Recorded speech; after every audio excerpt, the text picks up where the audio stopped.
that's pretty much what it is. And like I said, it's a shame I didn't have it here with me, but I do have the fax number for the for the court. They said they have some social worker. I said, social worker? I said, where do you guys pull this social worker out of? So I'm going to talk with her tomorrow. I'm going to say, listen, I got some letters I need to get sent out, and I need some copies done, and this is what you're going to do for me. Because when I go up in court, the doctor is supposed to give his assessment, and if not, then what happens is I'm going to be, the remand on me is going to be lifted, but then they'll sound fit for trial. So it's very interesting because I was told that the Crown is proceeding summarily, but now that I'm looking at the order from the judge, it's saying, if he's fit for trial. I said, well, which is it? If it's proceeding summarily and I can't get a jury trial, how can I be fit for trial? Right? So you can see that they're flip-flopping because they got pinned bad. Yeah. And they think, well, if we change the papers up, nobody's going to know. I'm like, look, dude, it's all over states, Japan, Europe, everybody's watching this. Yeah, I just posted everything last night. Everything's on Facebook. Beautiful. Beautiful. Thank you. No problem. And this is what has to happen, and they just happened to show the Matrix here before we ate. We just finished eating. So before that, they just watched me. I just was sitting there shaking my head. I was like, now what the heck are the odds of me sitting in a mental institution on a bogus charge watching the Matrix? It's astronomical. Yeah, I know. Astronomical. So at this point in the juncture, the only thing is, like I said, when we're done, if you could just do me a favor, just call my mate, just let her know that you spoke with me. Okay, no problem. Could you say her number again? Okay. Right, and unfortunately, like I said, let me see if I have it. I don't think I have it over here because I wanted to give the fax number so she can fax. If there's anything she wanted to fax, she can start going ahead and doing it. Well, I have the fax number for the court. Any numbers you want to read off, you can read off.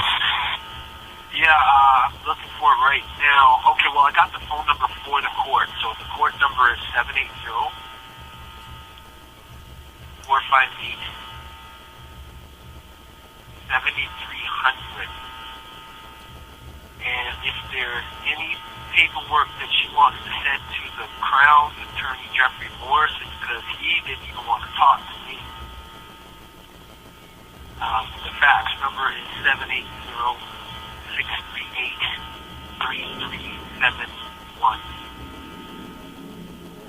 Okay. And that's because between the Crown and I'm going to find out who's the judge, because I was told the judge that was supposed to be there on the 16th. And what's interesting is they had moved me on the 16th. I went on the 9th was when I was in St. Albert. They moved me on the 16th. The 16th happened to be the day that Louis Rial, if I'm correct, was hung. He was an Aboriginal Métis leader. Okay. He was starting an uprising. And the 16th was when they moved me, which was this Monday, last Monday. Right, so this week I told Albert they're supposed to be sitting an Aboriginal elder, because I said that's who I want to talk to. I want to talk to the chaplain. I want to talk to an Aboriginal elder, and he's supposed to be coming this week.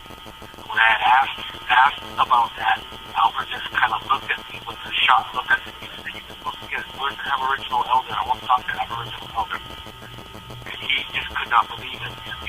It is what it is. It's over. I'm indigenous. I've already established that. Mm-hmm. That's it. And it's like every time I show paperwork, there's always some little, these things take time. So what do you mean they take time? Right? They don't even know I have an investigation going on against vital statistics.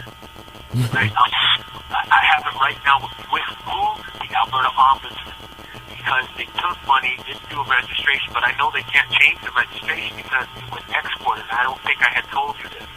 Yeah, I've seen Sean Wesley on the exportation. Okay, and you know where the commodities exchange is, the world's biggest commodities exchange is? What, DTC? No, the world's biggest commodities Commodity Exchange is in Chicago, Illinois. So when the export declaration is done, it goes to the Foreign Bureau Processing Unit in Indiana. And Indiana is right next door to Illinois. So they take any commodity. If you got a boat, car, house, and let's say you're going to another country. So you have to put it on the export declaration that it's going to a different jurisdiction. Right. Now, what a lot of people don't know, you probably will know now after I get off the phone with you, is that the U.S.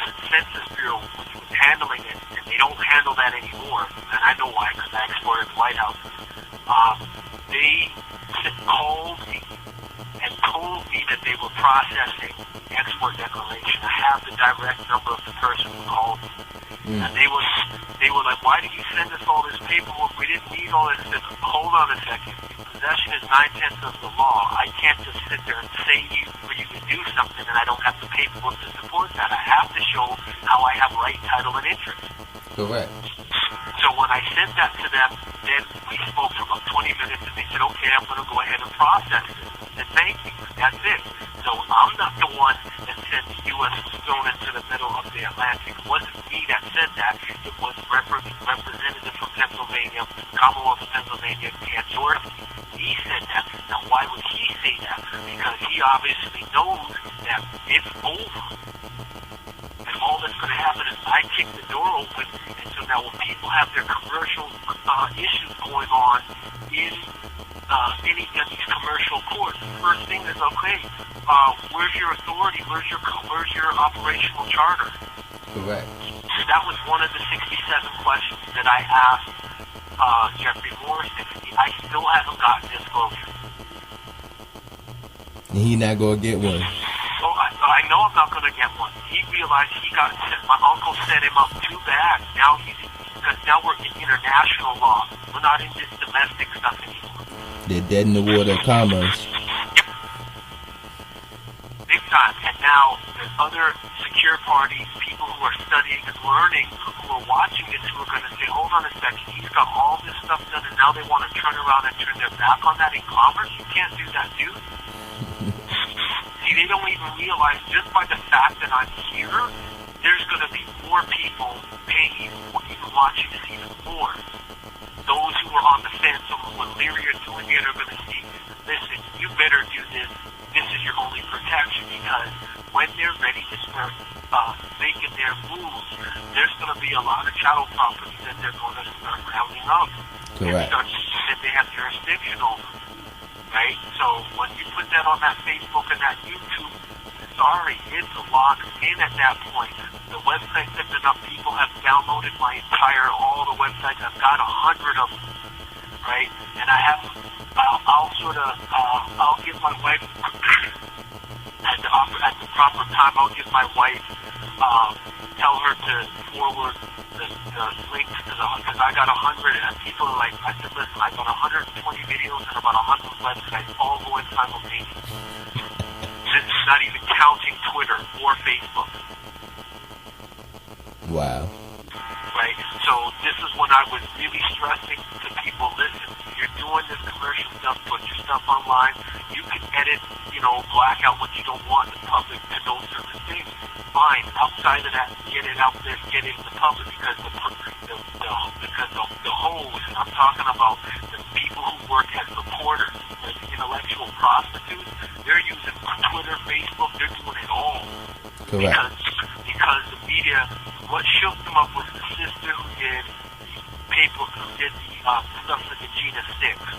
That young girl, when she did that, she showed everybody we don't need the media. We can still get justice without the media. Correct. Al Sharpton and Jesse Jackson, they were riding on her coattails because they couldn't believe how she pulled all that together. Because they would have railroaded them young boys and nobody was watching. And that's the key. The eye, the ray, and the ear. Correct. So, as a wise man said, walk in the light of the sun as if all eyes watch. Correct. Most certainly they do. So when I keep telling these people that I got my stuff on Facebook, they stay quiet, they act like they don't hear nothing, see nothing, hear nothing, know nothing. I'm like, well, and this is what I wanted to bring up the last time and forgot. This is a mindset called cognitive dissonance. Right. Ibn Sonas? Pardon? Ibn Sonas? No, cognitive dissonance. Okay.